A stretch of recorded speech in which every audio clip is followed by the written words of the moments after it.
Salut à tous, bienvenue sur AF Football, chaîne consacrée spécifiquement aux attaquants. J'espère que ta reprise s'est bien passée et si ce n'est pas encore le cas, je te souhaite une bonne reprise. Étant donné que le début de saison et que la reprise du championnat arrive très rapidement, les prochaines vidéos seront orientées vers deux points principaux. Le point numéro 1, ça sera la tactique. Quand je parle de tactique, je veux dire par là donc tout ce qui est mouvement sans ballon, tout ce qui est déplacement, tout ce qui est appel de balle, tout ce qui est positionnement sur le terrain. Et le point numéro 2, ça sera tout ce qui est travail mental. Donc comment aborder les matchs, comment réagir après une occasion manquée, comment réagir, quoi faire après une période que tu as passée sans marquer. Toutes ces choses-là seront abordées dans les prochaines vidéos pour te permettre de continuer à progresser également sur ces deux domaines-là qui sont liés à part entière avec le travail technique. Bien évidemment, si toi de ton côté tu recherches également des exercices, tu peux aller voir directement sur ma chaîne où tu trouveras un panel d'exercices vidéo que tu peux réaliser seul, à plusieurs ou en groupe pour te permettre de progresser également durant la saison, et également sur ma page Instagram ou Facebook où je poste régulièrement également des exercices en vidéo. Mais les prochaines vidéos, et je pense que je vais faire ça tout au long de la saison, seront vraiment consacrées à ces deux choses-là, tactique et travail mental. Ces deux choses-là qui, à mon sens, pour pas mal de joueurs, ont encore une grosse marge de progression. Concernant cette vidéo, je voulais revenir avec toi sur l'incident qu'il y a eu il n'y a pas longtemps avec Darwin Núñez. Donc Darwin Núñez, qui est l'attaquant qui vient de signer à Liverpool. Et ce qui s'était passé pouvait nous apprendre pas mal de choses. Mais en attendant, je te laisse regarder d'abord ce petit montage.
Voilà, comme tu as vu, c'est un carton rouge, comme il se passe des tas de cartons rouges durant une saison. Et ce qui est également intéressant dans ce carton rouge, c'est qu'on peut voir comment au fur et à mesure des actions, Andersen rentre complètement dans la tête de Darwin Núñez. C'est-à-dire que ça se passe par des petits coups, ça se passe par des bousculades, ça se passe par des insultes, j'imagine, parce qu'à un moment on le voit également parler. Et tout ça dans le contexte du match qui à ce moment-là Liverpool est mené et Darwin Núñez ne réalise pas un bon match. Mais il ne réalise pas un bon match, pourquoi ? Parce que Andersen, non seulement le fait dégoupiller, mais également parce qu'en le faisant dégoupiller, Andersen l'a complètement éteint. Et je pense qu'à travers cette situation, on peut apprendre principalement deux choses.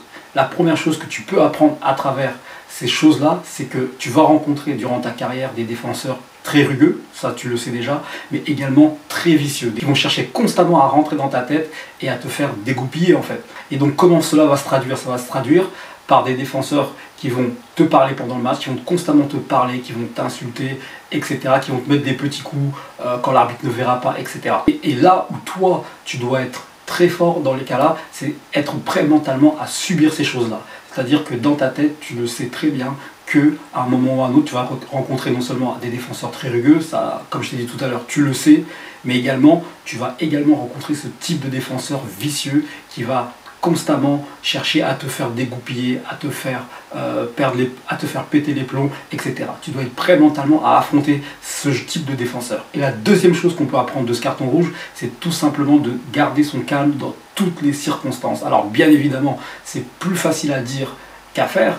Quand tu as quelqu'un qui t'insulte, quand tu as quelqu'un pendant 80-90 minutes qui passe son temps à t'insulter, bien évidemment, c'est pas facile. Mais la meilleure chose que tu puisses faire, et là où tu vas inverser le rapport de force, c'est-à-dire que si tu commences à ignorer toutes ces petites invectives, c'est-à-dire que toi, de ton côté, si tu restes concentré sur ton match, tu ignores complètement ce qu'il te dit, là, le rapport de force, je te promets, va être inversé. Parce que le défenseur, ce qu'il recherche dans les cas-là, c'est justement que tu lui répondes. Quand tu lui réponds, là pour lui, il est dans son élément, il a exactement ce qu'il recherche. Et à partir du moment où tu vas l'ignorer complètement, là il ne va plus être dans sa zone de confort et ne va pas comprendre. Et c'est lui, à partir de ce moment-là, qui va sortir de son match. Parce que chez certains défenseurs, ce qu'il faut savoir, c'est qu'ils ont besoin de ça pour performer. Ils ont besoin d'être vicieux, ils ont besoin d'insulter pour performer. Si toi, de ton côté, et comme je te l'ai dit tout à l'heure, tu ne réponds pas à ces invectives. Et là, le rapport de force, parce qu'il faut savoir que c'est également que ça a un rapport de force entre le défenseur et l'attaquant. Et là, le rapport de force va complètement basculer mentalement de ton côté. Voilà, pour récapituler, voilà les deux choses à faire et ce que ce carton rouge peut nous permettre d'apprendre. C'est un, de ne pas répondre, être prêt mentalement à recevoir des coups, à faire face à des défenseurs très vicieux dans toutes les circonstances. Et deux, ignorer complètement le défenseur. Et justement, je peux même rajouter la meilleure manière de répondre, c'est sur le terrain et ne pas rentrer dans son jeu. Voilà, c'est tout pour cette vidéo. Voilà les choses qu'on peut apprendre de ce carton rouge. J'espère qu'elle va vous aider. Et n'hésite pas à me dire dans les commentaires ce que tu penses de ce type de vidéo que je compte faire de plus en plus souvent pour te permettre de te donner un maximum de billes pour progresser également sur ces deux choses-là. Voilà, c'est tout pour cette vidéo. Merci à toi d'avoir regardé. N'hésite pas à commenter, liker, etc. Et moi, je te dis à très vite. Yeah.